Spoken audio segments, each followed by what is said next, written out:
right, guys. Hey, Paul McLean here. Welcome to the Monday Morning Wake Up Podcast. And I'm just excited today. Excited that you joined today. And I'm pumped about the value that you're going to get. Every single week we say, hey, our intention is to help you go out there and think bigger, respond correctly to last week, and really make this week better than the week that you had before. And I'm positive that the guest I've got on with us today, guys, is going to do that and do that well. I want to welcome Austin Hatch to the podcast. Austin, good to have you on with us, man. Paul, really appreciate having me. Great to be here. Well, guys, if you don't know who Austin Hatch is, he spoke at the national conference, and he did an unbelievable job. I mean, there's certain people that when they speak, it just really has an impact on me where I feel just like, man, I want to live more inspired. Like you spoke, Austin, and as you went through your story, I really just kind of reflected on the blessing that I have just in the life I've got, right? And everybody that is watching this, man, you woke up this morning, and God's given us this life. And I think at the end of it, I know that I want to live where God can say, hey, well done, good and faithful servant, right? Where the life I was given, I went out there and lived it to the best that I could live it to. And that's dealing with everything, the blessings, giving him the glory and figuring out how I continue to move forward at a high pace, and the things and the trials and tribulations, being able to sit back and say, man, what can I learn from this, and how can I take this and be able to go bless people with my response and talk to them about it. Austin, as you spoke, man, and I was talking about this a little bit before, and I really sat there and I kind of interrogated my life. I started looking at the different roles that I've got, and everybody on here has got different roles. I know for myself, I'm a dad, I'm a spouse, I'm a business owner. I help lead in different groups, and I work within the church. There's different roles I've got, and I started thinking like, man, where am I? How can I do better? Am I doing my best? Where can I level up?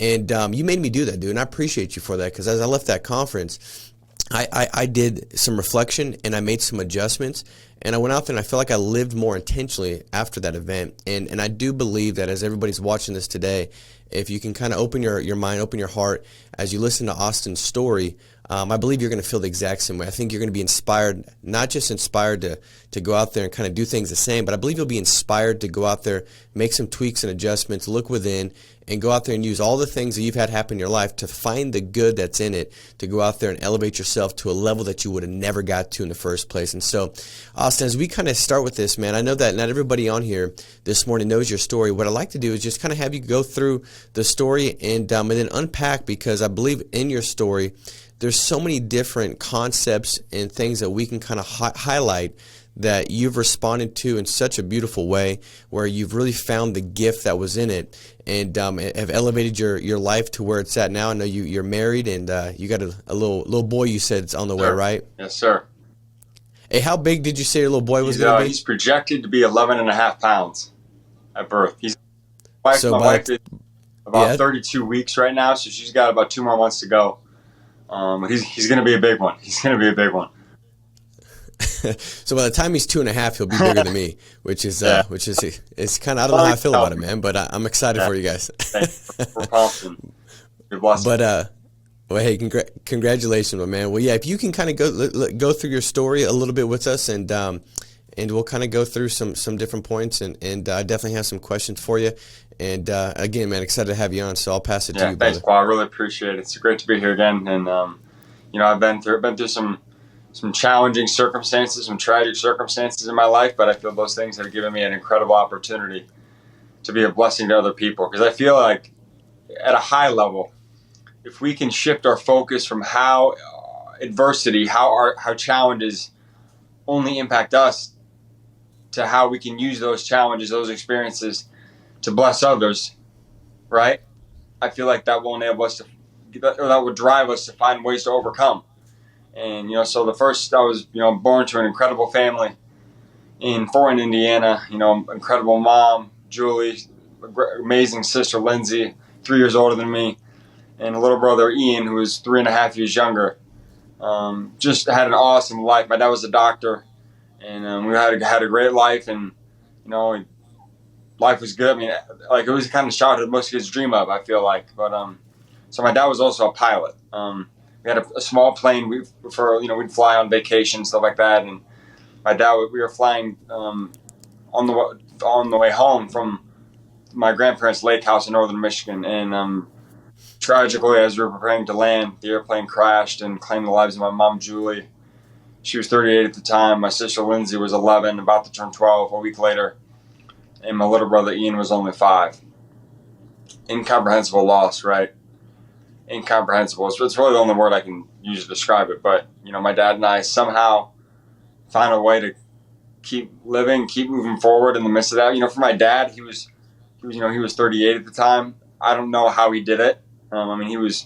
Losing a wife of 20 years and a daughter and a son. I can't imagine. I'm married now. We don't have kids yet, but I can't imagine how my dad did that, how he continued living, how he pressed on. I think he did it for me. I think I was, obviously, for him too, he was internally driven to honor my mom's life and my siblings' lives too. But I think he did it for me and showed me, she gave me a roadmap. She gave me a playbook to here's how you do this, Hoss. Here's how you overcome. And I was watching his every move. And so eventually he was remarried to a lovely woman named Kimberly, who had 3 kids of her own.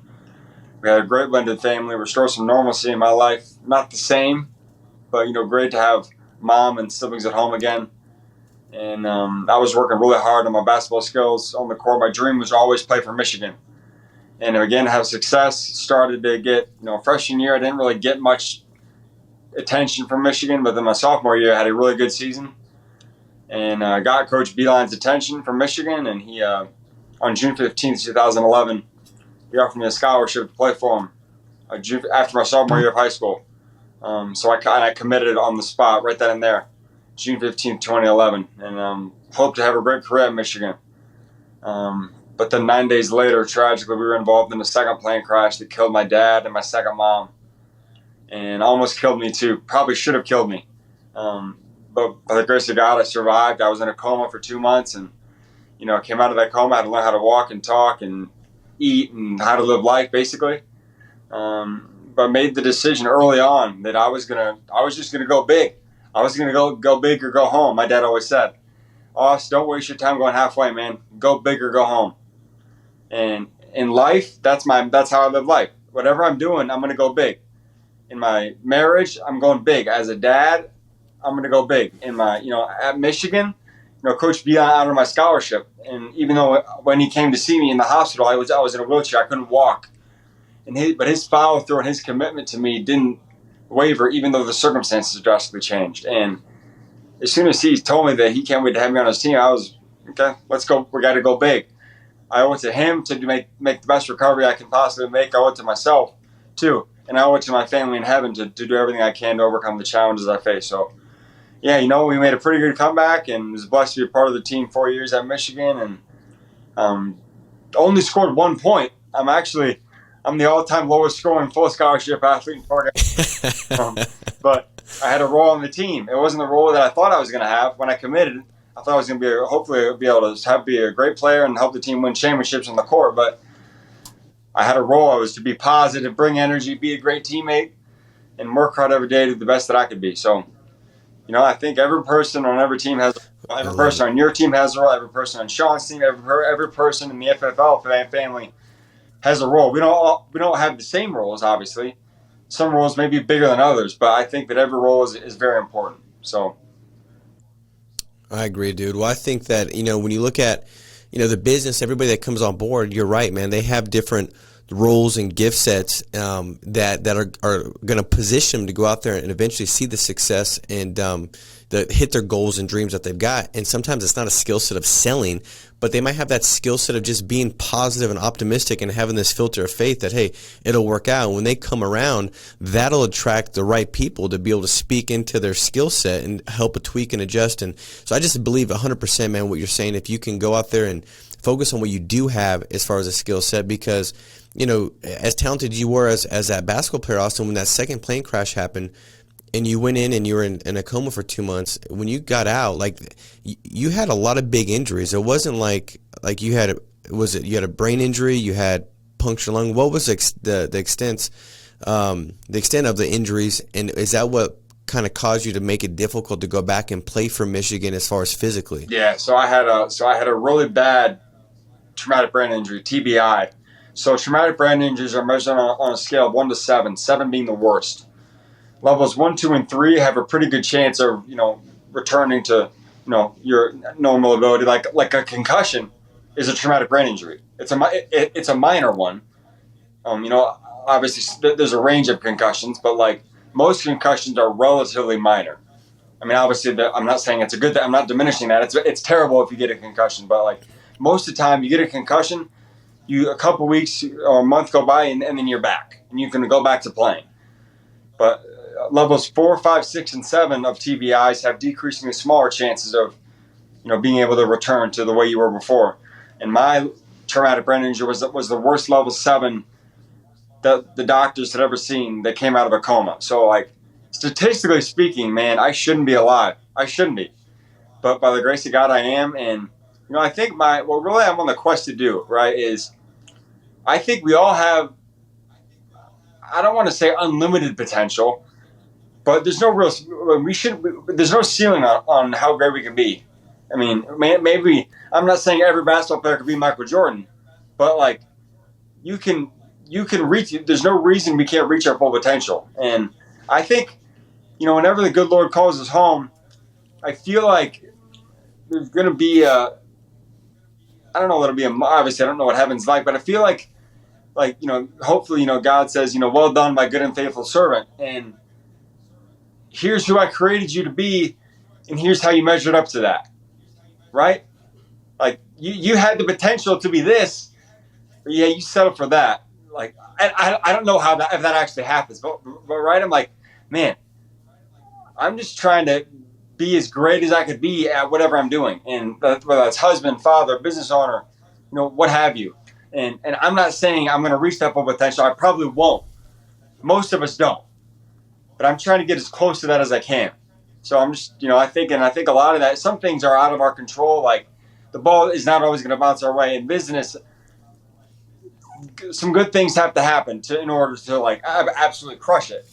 But like, there's a lot of things that we can't control that are going to have a big contributing factor towards achieving the outcome we want to. So just trying to be the best I can be every single day. And some days are better than others, obviously. But yeah, I feel like if we can stack a lot of winning days together, we're on our way. So. I love it, dude. We know when I hear you talk, like I think about like I see the joy, man, and the excitement and the passion that you have for life, and I do believe that everybody can kind of agree with what you said. Like, we're created, with this potential to go out there and live a life that God's created us to live. And nobody's going to be perfect, right? We're all humans. We'll make missteps. We'll make mistakes. We'll have life take place. But a lot of it is even when those things take place, like looking up and understanding that, hey, His grace is sufficient, and how can I find the good in this, because He'll work it all together for good. But it's that response where we look at it, and I think about like that scripture that says count it as pure joy when you fall into tribulations, right? And that's easier, like to kind of hear that and say, okay, well, that makes sense because response is so important. But I believe it's difficult to do, man. And I think that, at certain levels, people can understand that and they can live that, right? It's like if I have 9 no-shows in a day and I'm running appointments selling insurance, I can say, okay, you know what? As much as this sucks on my 9 no-shows, what is this teaching me? How can I learn from this? And you unpack it and you learn like, okay, I could tweak this, adjust this, my phones, and you actually get better. You don't get bitter. And I think that there's different levels as tribulations get bigger and storms get bigger. I think there's that point where it's easy to let that kind of overcome us, and we can choose to be bitter and think of like, man, why did this happen? And like, why did that take place? And it becomes more trying to be joyful and blissful and find the good in it. Dude, how did you do that? How have you responded in such a way where you've really kind of responded in what I've seen, talking to you, like in this joyous way, in this blissful way to go out there and still live life and live it with with joy in your heart? Like how have you done that? I think happiness is situational and joy is more permanent. And what I mean by that is like, you're not happy when you have the 9 no-shows, right? You shouldn't be happy.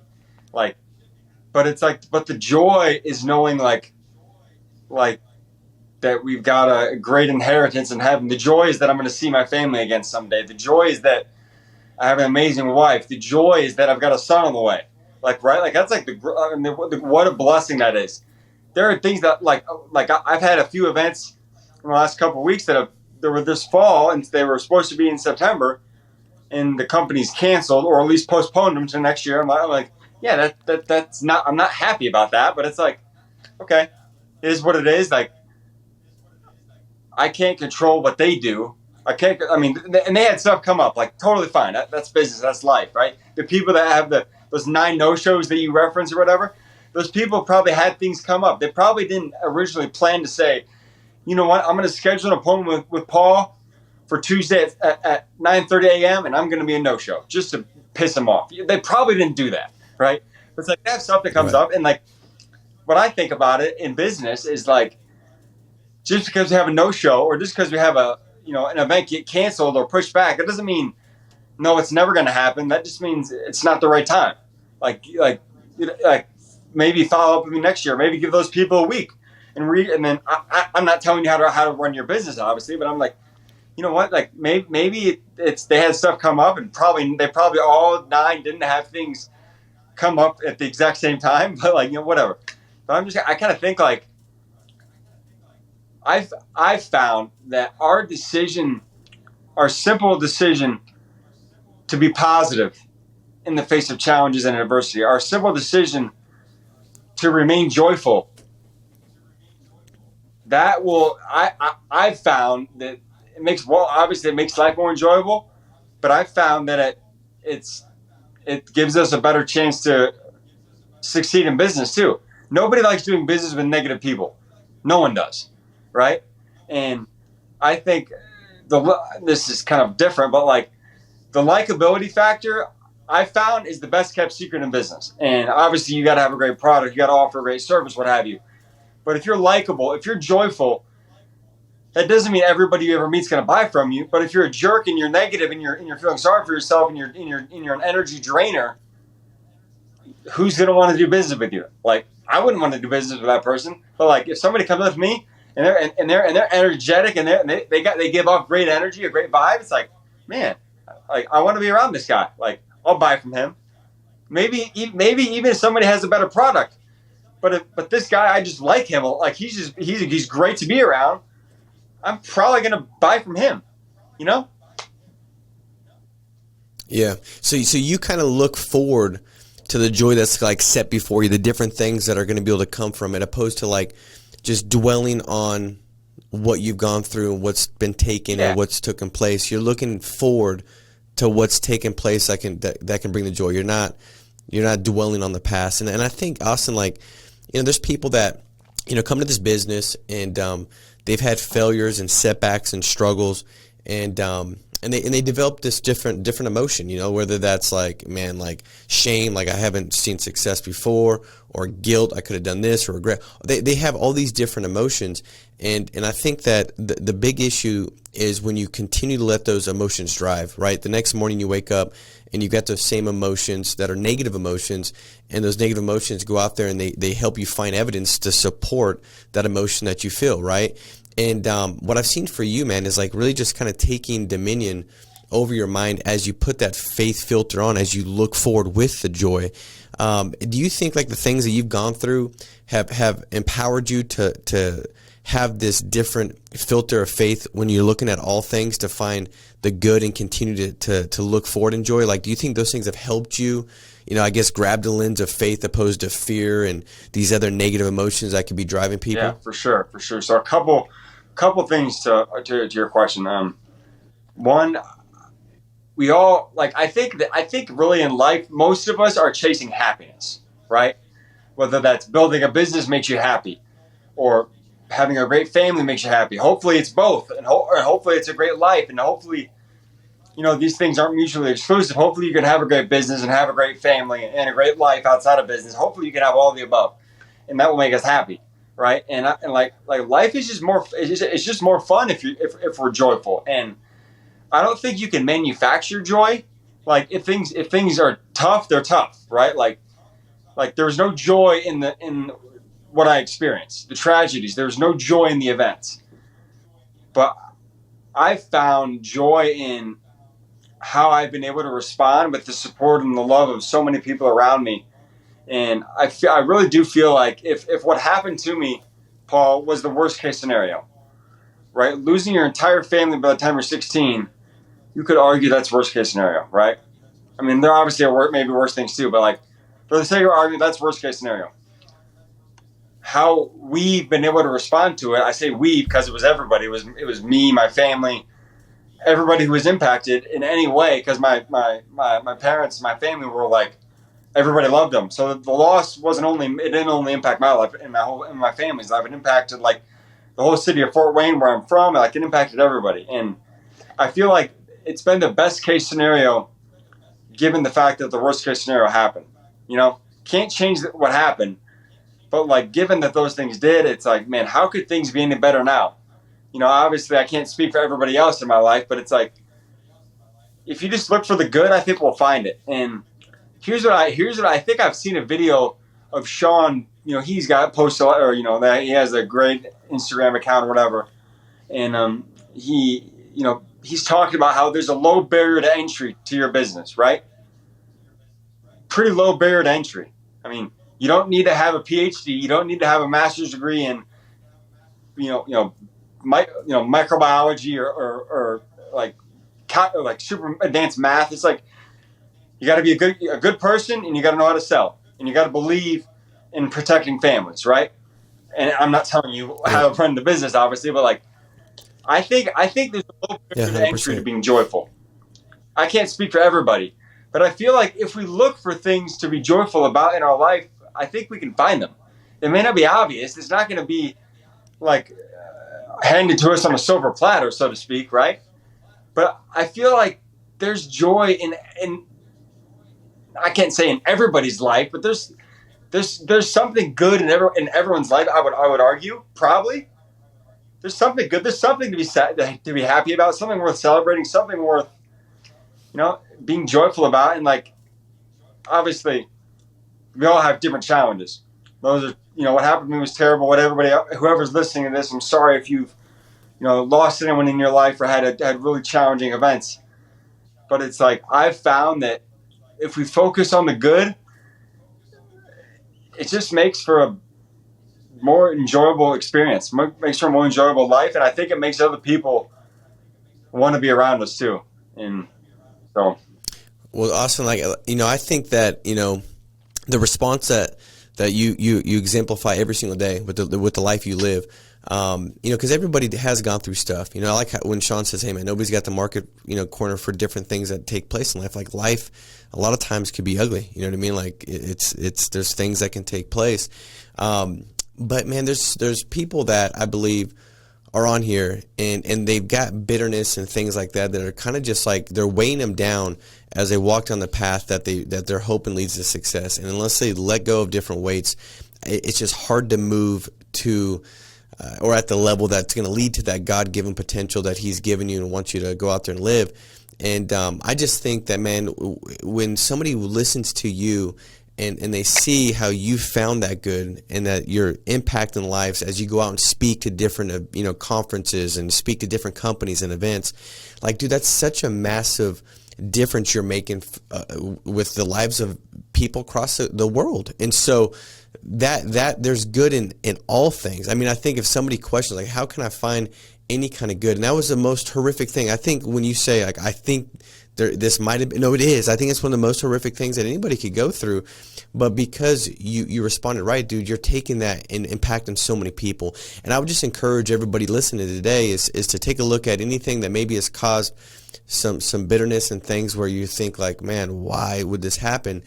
Sometimes, like, you just don't know. Like, Austin, I'm sure have you ever asked that question, like, and wondered and dwelt, like, why would this happen? And how do you handle, I guess, that question if you've had that? Yeah, I mean, I think it's a natural human response to want to wonder why, and I do, and I don't know that I'll ever know the answer. I almost hope I never know why. I hope there's no answer, or I mean, whatever.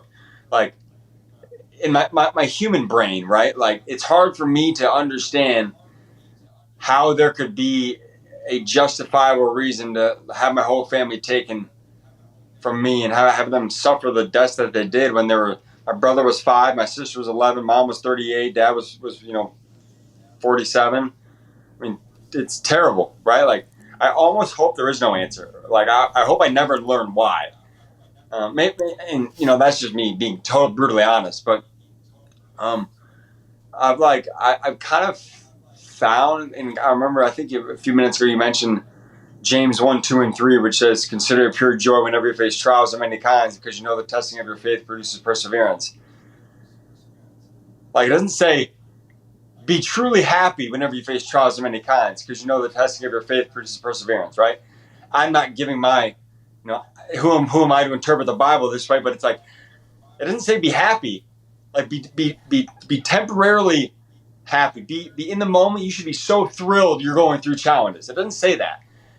It says consider it pure joy. And I think joy is a more permanent thing, because it's like, if we go through challenges, and then towards the end of the verse it says, because you know the testing of your faith produces perseverance, right?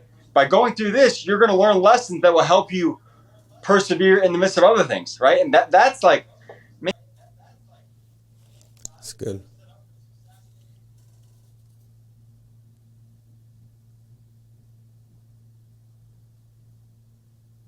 Austin, I think you froze on us. I don't know if we have a bad connection, but as we're getting him back, the thing that I'll say to that is this, guys. Like, you don't. It's hard. You can't really, I guess, give an answer for different things that have taken place, and I'm not trying to give a blanket answer to it. But dude, my belief is that, we go out, we live life freely, and we can choose what we do and don't do. And sometimes things just take place and things just happen. And sometimes you can say, well, I think it's the devil or the enemy. And maybe it is sometimes that attack. But in all those things, when we look to the one that created us, he'll find the good, because he's already got the victory, and we'll be able to use that for something that's going to lead to a higher level blessing. And I just believe that's exactly what Austin's done and what he's exemplified as well.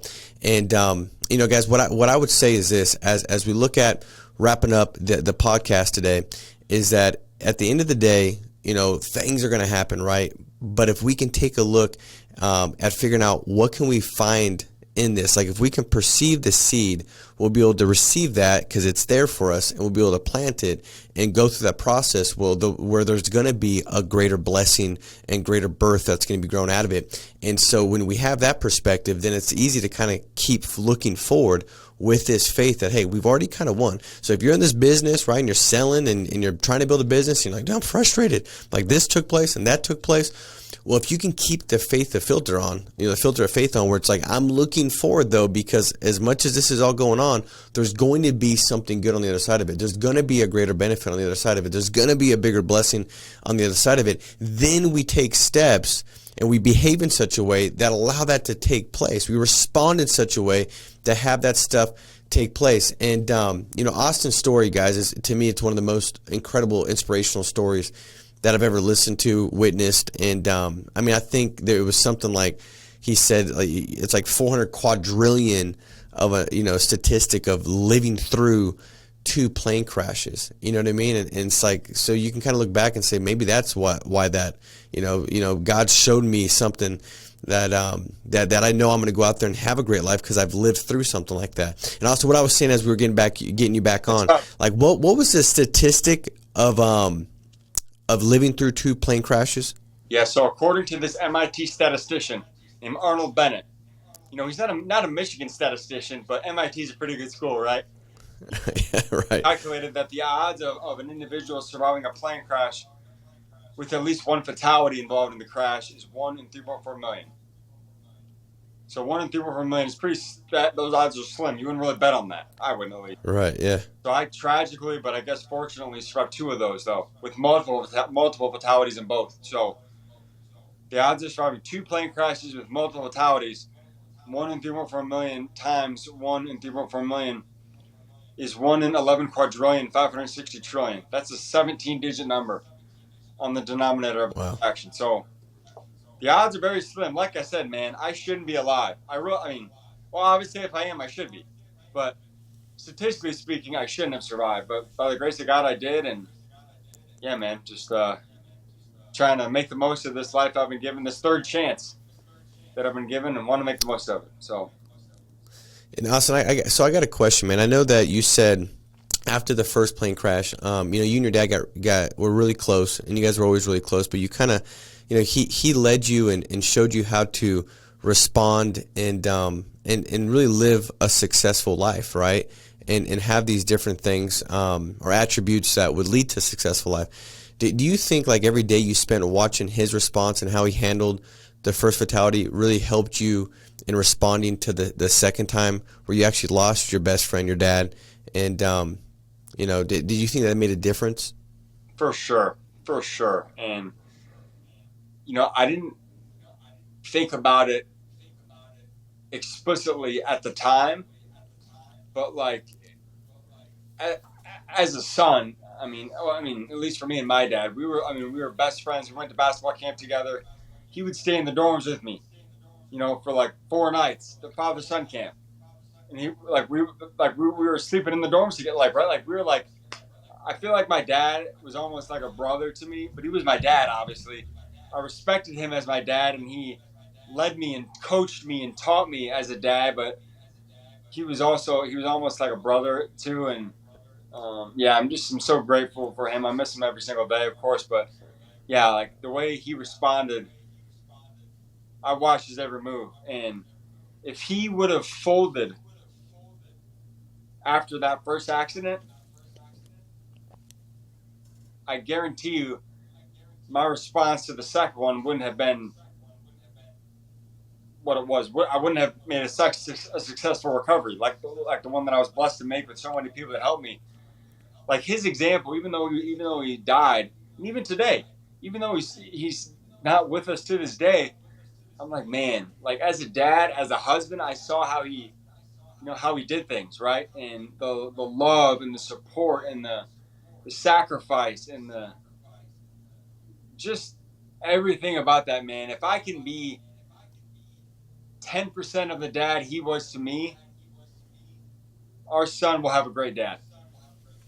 And well, Austin, dude, it gets me kind of thinking, about like the importance. Everybody knows you. Like you hear the whole saying, like the 5 people you spend the most time with, that's who you're going to be like, and you're going to mimic their thought process and belief systems and stuff like that. I mean, everybody's kind of heard that, right? And my mom growing up, she'd be like, "You better watch who you hang out with," that peer pressure and but as you talk about that, man, it gets me thinking like how important it is that every relationship that we've got to really kind of sit back and almost audit that and ask ourselves, like, is this relationship helping me build the necessary character for me to be the best version of who I could be? Because every relationship isn't necessarily doing that. And if it's not, understanding that it's so essential that every minute we spend, it all equates for something. It's not meaningless. Everything matters or nothing matters, right? And every minute spent is important because everybody's going to face different storms. And I wish, we didn't. But the reality is, life is going to throw us stuff. And so, but if we knew that there was going to be a storm taking place in 4 or 5 years and the people that we were spending most of our time with would directly influence the rest of our life because it's going to shape and dictate our response in that storm, I wonder if we'd be more intentional with every person that we spend time with, because everybody's got that person where you're like, dude, when I spend time with that person, I feel like I just need to take a bath or something. I got to get I got to get cleansed. But how important that was as you spent that time with your dad, that he really set you up to have the right response that's now leading you to impacting many lives. Because Austin, I promise you, bro, there's people that you don't even know.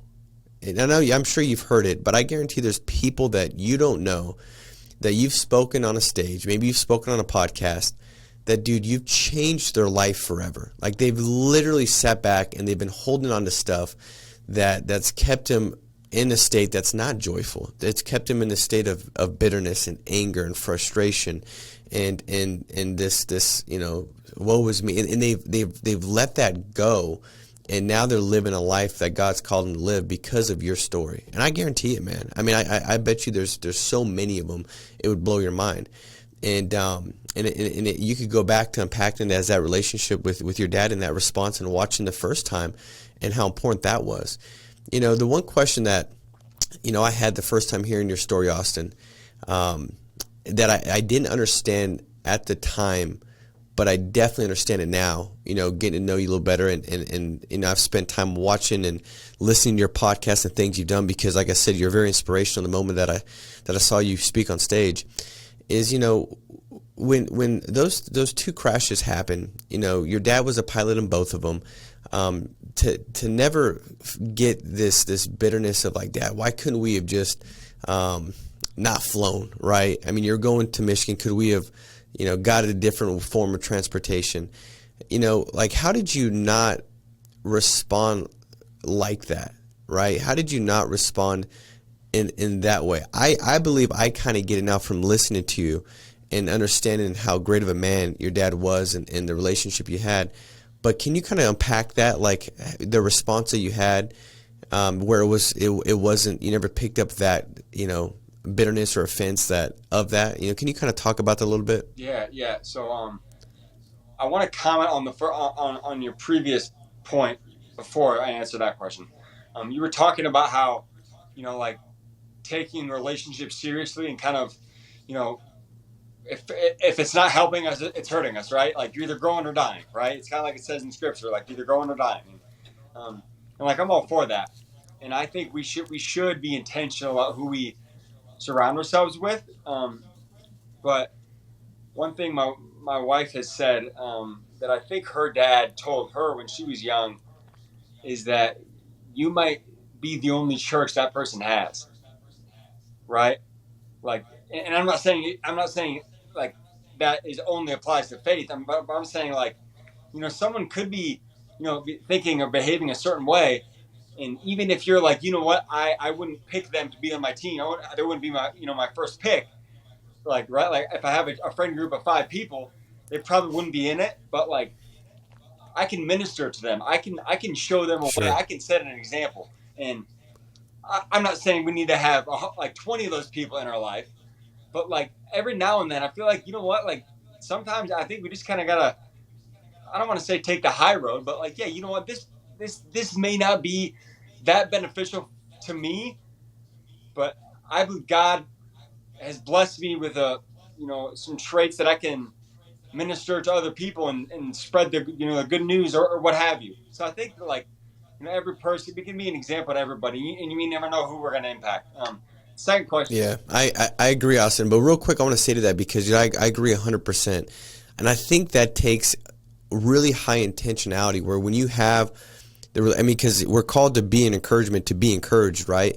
And so for everybody on here, like if what Austin's saying, I agree 100%. If there's 2 or 3 people, you're like, they're definitely not somebody that's making me necessarily better. Well, they will be if you're intentional to be salt and light to them and help inspire them and be encouragement to them.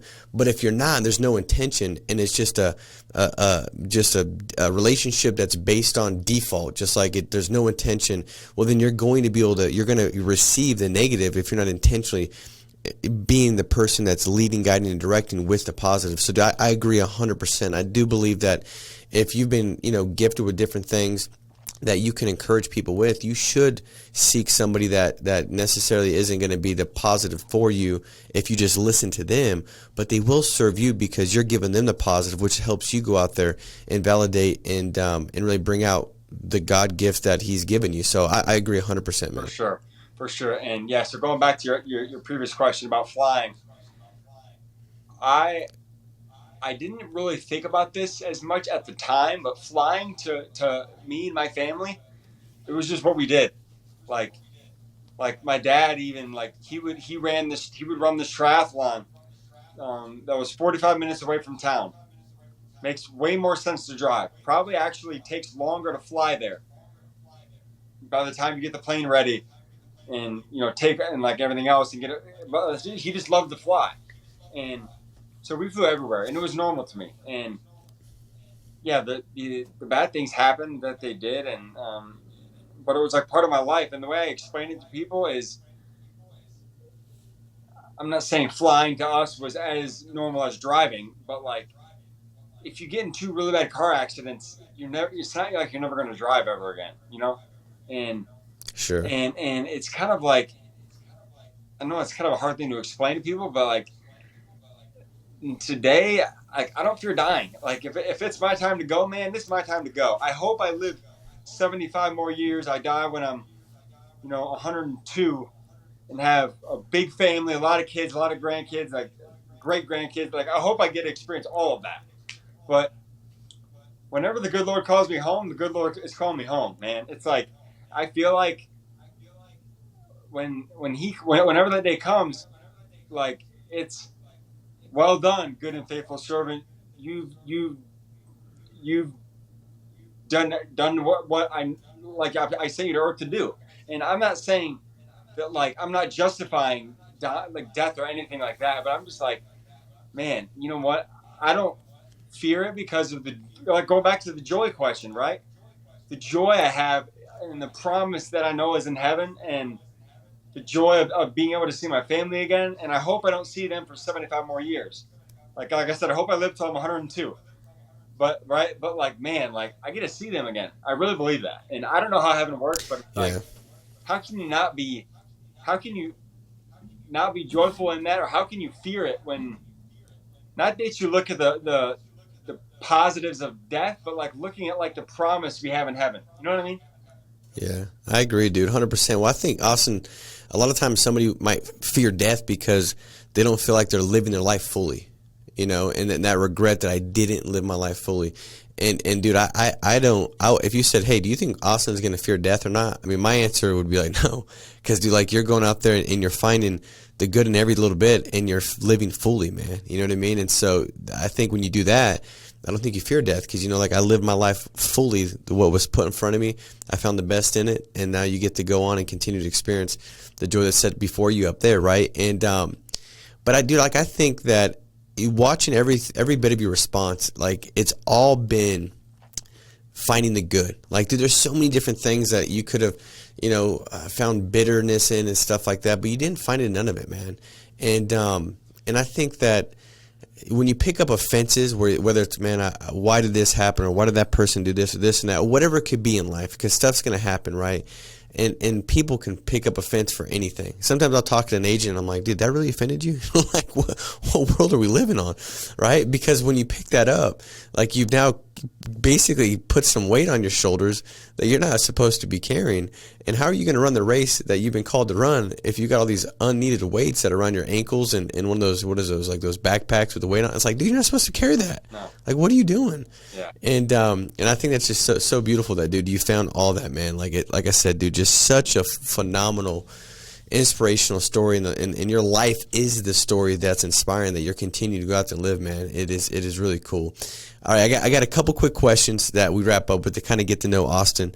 One of them is what's like been a book that you've read that you really believe has impacted you the most? I would say from a life standpoint, it's a book that I read with my dad in about 8th grade, maybe freshman year of high school. The book Outliers by Malcolm Gladwell. And it's just like the subtitle is like the story of success, right? And it's like, he's got a lot of, like a really interesting research in there, and like the Beatles built. Is that the 10,000 hours? 10,000 hour rule. Yeah. Anyone Okay, yeah. good at anything takes a minimum of 10,000 hours. And I'm like, so basketball, 10,000 hours. I originally wanted to be a doctor and practice with my dad. That was my original goal. That was going to take, 10,000 hours to be now. And then to recover the way I wanted to, I was like, okay, 10,000 hours to be the husband I want to be, right? Like 10,000 hours of work. I'm always growing to build this. It's good, dude. To build this business that I'm doing now, to build the FFL business. I don't know, but I would think it's going to be 10,000 hours to reach the, to like on the road to integrity or whatever. The road to integrity doesn't happen after the first 100 hours. Yeah. Maybe it happens after the first 5,000 or whatever, right? But I'm just like, yeah, 10,000 hours. Just go. And I kind of think about that as kind of like I probably made this point at conference with resilience. My dad always said, go big or go home. And I think go big or go home is kind of synonymous or similar to 10,000 hours. Like 10,000 hours is going big. Like going 100 hours is going small. Going 10,000 is going big. And I'm like, if we go big, in everything we do, if we go the 10,000 hours, maybe it is 10,000 or maybe it's a little bit less than that, whatever it is. If you just go big, whatever you do, I feel like we're going to win. So, Hey, Austin, dude, listen, man, myself and Andrew, we read that book like years ago when we were first getting started in the business. And that book literally gave me the hope I needed to get from like being so terrible at this business to going out there and actually sticking to it. Cause I'm like, dude, as bad as I suck now, man, I just got to hit that 10,000 hour mark, man, with on the phones, in the home, with getting agents started, with finding agents, with recruiting, with building business. And man, it's 100% accurate. Like, we can look back and say, man, I remember when we felt that breakthrough. It was like, dude, it was like, it was so trying and hard where it just became almost like effortless because we had hit that expert level. So that's one of my favorite books or favorite concepts I've ever read in an actual book, because it just gave me hope and perspective that, dude, maybe everybody kind of sucks for a while. Yeah. There's different processes to be had, but if we can focus on just activity, Yeah, for sure. And I think there's two things. One, there's no substitute for putting the work in, right? And it's not 10,000 hours of wasting your time. It's got to be 10,000 hours of intentional practice. That's right. Because like you don't get really good on the phone or really good in the home if you don't intentionally like have a play to run, right? You gotta have a play to run, a play to execute when you go into someone's home and you're trying to sell them something, because they'll be able to see right through you if you're not prepared. If you're just kind of winging it, you're probably not going to get any better. But if we're intentional in that 10,000 hours, if hopefully, so of the 10,000, hopefully the last 1,000 hours go a lot more smoothly than the first 1,000, right? Theoretically. And like for me in this speaking business, I am not even close to 10,000 hours. Maybe I'm at 2,000 or whatever.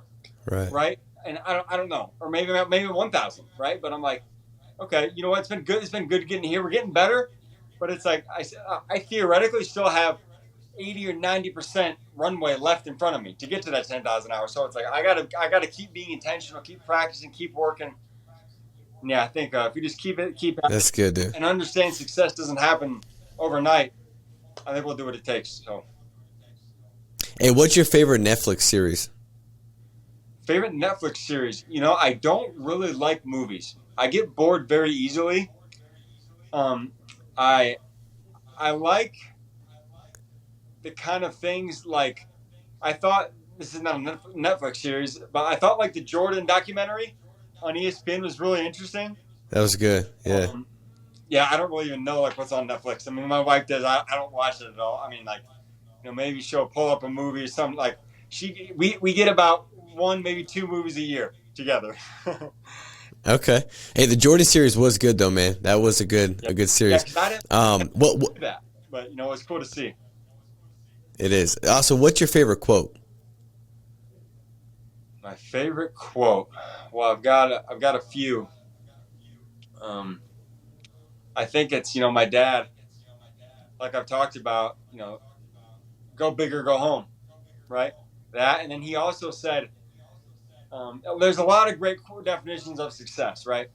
A lot of great definitions of success. Coach Wooden, legendary coach, said success is peace of mind attained only from knowing you made the effort to become the best of which you're capable. I like that. Yeah. My dad said, I believe I'm a success because I'm loved by my family and my friends. I'm admired by my peers. And because I consistently use my God-given talents constructively to improve the world around me. I'm like, man, if we can do that's great, dude. If we can live in a way that, if we're loved by our family and our friends, if we live in a way that we gain the admiration of our peers, and if we use the abilities we've been blessed with to make the world a better place, so that's it right there, I think I like your dad's definition better, Austin. I mean, nothing against the legendary John Wooden, but that's a great way to put it, man. Yeah. Well, hey, I want to leave everybody with this kind of thought as I ask you this question, where they kind of reflect and hopefully they do the same thing. If you're looking back on your life and somebody were to explain, the life you lived in like one sentence, right? What would you want that to be? You're asking me that question? Yeah. So if somebody said summarize Austin Hatch's life, like what in one sentence, like what would you want that sentence to be? What would you want them to say? Austin used his talents, his gifts, his challenges to bless other people. Like, right? Like, I love it, if man. at the end of my life, if I can have people that can look at the life I lived and be like, man, you know what, that guy, and, well, not only to bless other people, I should maybe amend that a little bit. Austin used his talents, abilities, experiences to leave every place and every person and every company that he was blessed to work with a little better than he found it. Right? I'm like, man, if we I can love all it, leave dude. people and places, and if we can all leave things better than we found them, I think that's success too, right? It's like what my dad said. I mean, there's an infinite amount of ways you can think about that, but I'm like, if you're Yeah. loved, admired, you improve the world around you, and you leave every person you come in contact with a little better than you found them, what more can you ask of yourself, you know? So, Well, listen, Austin, brother, you've definitely done that today. You've left me better than you found me, right? I'm better for being on this podcast with you, and I believe all the listeners today, they believe that they're better for listening to this, man. So you definitely accomplished that today with us. And as we hopped on this podcast, I said, dude, the first time I heard you, I felt that from you. I felt like, man, I feel like I could go out there and be better and do better. And I think that's what we need to be challenged with each day, is have people that can come in and say some words. Then those words get us to go out there and think like, man, I need to be a better version of myself today than I was yesterday, and progressively get better, because that's the goal. Things will happen. But if we can continue to grow, develop, and get better from all those things, we'll end the race the way we should end it. So, Austin, I appreciate you, bro. Thank you for joining. Guys, make sure to like, subscribe, comment below, and I know you'll share this. I know that everybody's got this goal and desire to be an impact, to help people, to make a difference. And I promise you, a simple share today can make a massive impact on somebody's life that wouldn't hear this message if you didn't share, but because you did, it impacted them in a positive way. So, Austin, thank you again, brother. I appreciate you joining, man. yeah, thanks, Bob. Really appreciate it. Great to be with you. And if there's anything else that I can do to serve or add value in any way, you know how to find me. So, thanks, man. Awesome. All right, guys. Hey, be strong, stay steadfast, make it a big week. We'll talk to you soon. Take care. Bye-bye.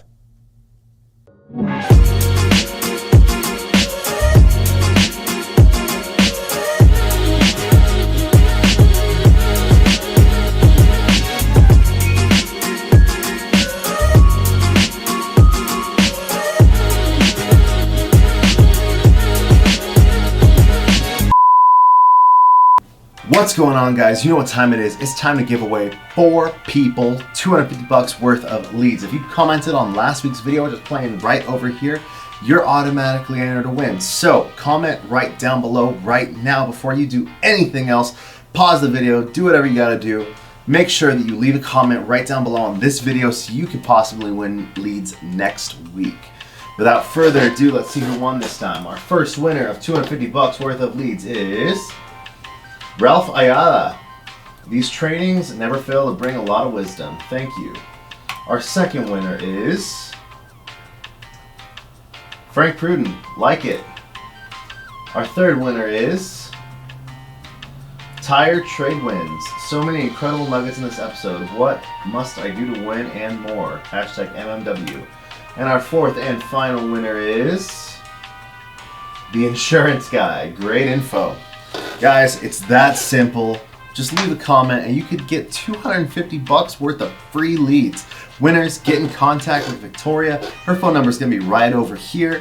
And guys, make sure that you're signed up with WorkSpots. If you're not already signed up with WorkSpots, sign up for it right now and make sure you select the Apple Valley office. There are tons of offices all over the country, but make sure you're plugged into the Apple Valley office if you're watching this video right now. If you're already on WorkSpots, don't worry about it. We're glad you're on WorkSpots. Winners, give your WorkSpots code to Victoria. That way she can get you more leads for your credit. And guys, make it a huge week. We'll see you next time. Leave a comment. Take care. Bye.